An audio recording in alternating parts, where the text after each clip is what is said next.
Hi, good afternoon. My name is Summer Lively, and this is my grammar lesson. This class is primarily for older students, typically above the age of 16, and advanced um, English learners. This is my grammar lesson.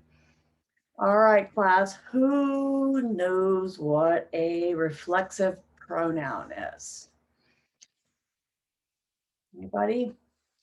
We just remember what our pronouns are. I, you, he, she, they. All right, you guys remember that. All right.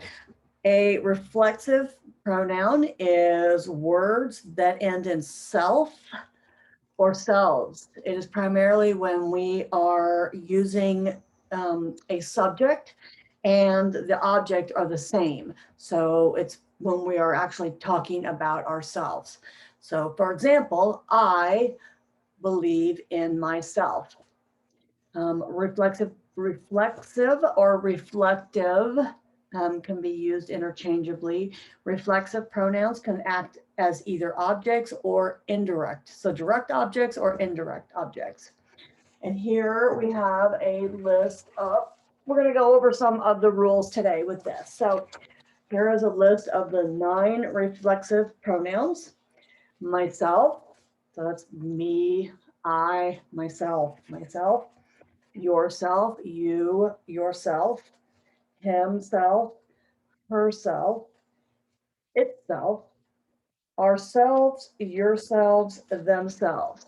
Does anybody see what's happening here? Yeah, this is all plural. These are more than one, and so we add the S at the end, or themselves. Oneself I have highlighted here. It is not used a lot in normal English speaking. You can see it in writing. Occasionally you'll hear it spoken, but very rarely, and it's used primarily in the dictionary. All right, so we're going to go over some rules here. Reflexive pronouns are always placed after the verb. So Tina was looking at herself. Looking is the verb, at herself in the mirror. Be careful, you're going to cut yourself. So cut is the verb, yourself. And you're going to cut yourself. You're going to cut yourself. So Tina, back here, Tina is the object and she's looking at herself. So the computer turns itself off. Computer turns itself off. All right, we're using the subject and the object are the same.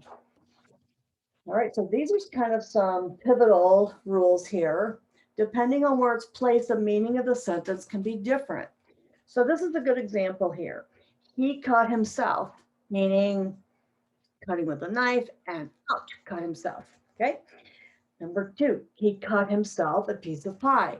So he didn't cut himself this time, he cut himself a piece of pie. And then number 3, he cut the pie himself. So this is a good example of, we're going to talk about that in just a little bit further here.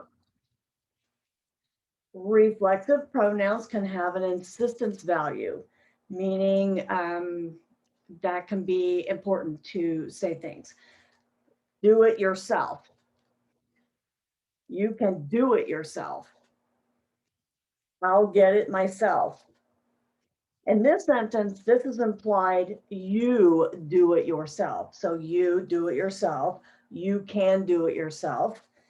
Number 2, I'll get it myself. I'll do it myself. All right, so using by plus reflexive pronoun reinforces the idea of insistence. So I was by myself when it happened. This is really reinforces the fact that you were alone when this happened. So it's kind of bringing that home. Can you manage by yourself? So you could leave this off and say, can you manage? But this means, can you manage by yourself, implying, is it really difficult for you to manage that yourself? 3, she can't do that by herself. So you could leave it off. Remember, she can't do that. But to emphasize it, she can't do that by herself. So this is the insistence portion of that. In English, we do not use the reflective pronouns after certain verbs. Verbs that are primarily about personal care and movement do not require a reflexive pronoun. So here's some examples. We do not need to say to worry about yourself, or to worry, or to dress myself. It is implied that you're already doing this singly. You don't need to add the extra yourself to that, or myself to that. After a preposition of place, on, about, near, remember these are our placement, preposition of placements, a complementary personal pronoun is used and not a reflexive pronoun. So here's some examples. I haven't got any money on me. Skip myself, you're going to add in the me. He put his bag near him. You don't need to say himself with this. All right, moving along here. Reflective pronouns can be used as an object of a preposition. He made a cup of coffee just for himself. She was talking to herself. They had to fend for themselves.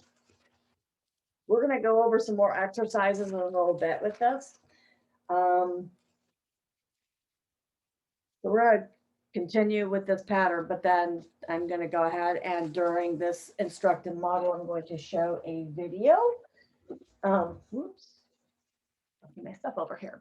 All right, we're going to show this video.